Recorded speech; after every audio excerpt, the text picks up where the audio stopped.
ഒരു കൊഴുത്ത ദ്രാവകം, നാടൻ ഭാഷയിൽ പറഞ്ഞാൽ മൂത്രം. അറിയോ?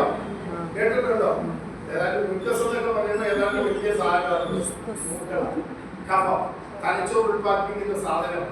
1/2 ലിറ്റർ ഒരു ആരോഗ്യമുള്ള ശരീരത്തിൽ 1/2 ലിറ്റർ കഫം ഒരു ദിവസം ഉണ്ടാകും. ഇത് എന്തിനായി ഉൽപ്പാദിപ്പിക്കുന്നത്? നമ്മുടെ ശരീരത്തിൽ കുറെ പൊള്ളയായ അറകളുണ്ട്.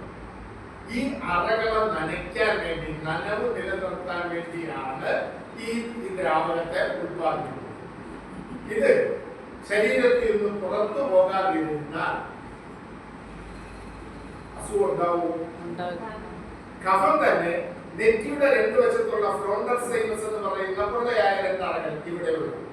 ഈ അറകളിൽ കെട്ടിക്കിടന്ന് ദൂഷിച്ചാൽ തലവേദന ഉണ്ടാവും. ആ തലവേദനയ്ക്ക് എന്ത് പേരാണ്? മൈഗ്രെയിൻ, ഒടിഞ്ഞി, ഇങ്ങനെ പല പേരുകളിൽ പറയും. ഇതേ കഫം തന്നെ മൂക്കിന് ചുറ്റും കുറച്ച് പൊള്ളയായ അറകൾ. ഈ അറകൾക്ക് പറയുന്ന പേരെന്താണ്? സൈനസ് അറകൾ. ഈ അറകളിൽ കെട്ടിക്കിടന്ന് ദൂഷിച്ചാൽ സൈനസിന് ഐറ്റിസ് ഉണ്ടാവും. ഐറ്റിസ് എന്ന് വെച്ചാൽ സൈനസിന് ഉണ്ടാകുന്ന ഐറ്റിസിനെയാണ് സൈനസൈറ്റിസ് എന്ന് പറയുന്നത്. ഇതേ കഫം തന്നെ ശ്വാസകോശങ്ങളിൽ കെട്ടിക്കിടന്ന ശ്വാസകോശം ചുരുങ്ങും.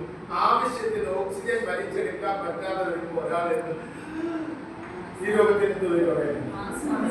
ആസ്മ, വലിവ് എന്നൊക്കെ പറയും. നിങ്ങൾ നോക്കേ, നമ്മുടെ ശരീരത്തിലെ ഒരു ശിഷ്ടം, ഒരു മാലിന്യം 3 സ്ഥലത്ത് കെട്ടിക്കിടന്നപ്പോൾ 3 രോഗമായി മാറും. അപ്പൊ മാലിന്യം രോഗം ഉണ്ടാക്കുമോ? ഉണ്ടാക്കും. ഇനി ചില സാധനങ്ങളുണ്ട് നമ്മുടെ ശരീരം. ഇത് എന്നാൽ ഈ മാലിന്യം വേണ്ടാത്തതാണോ? അല്ല, ഇത് വേണ്ടാത്ത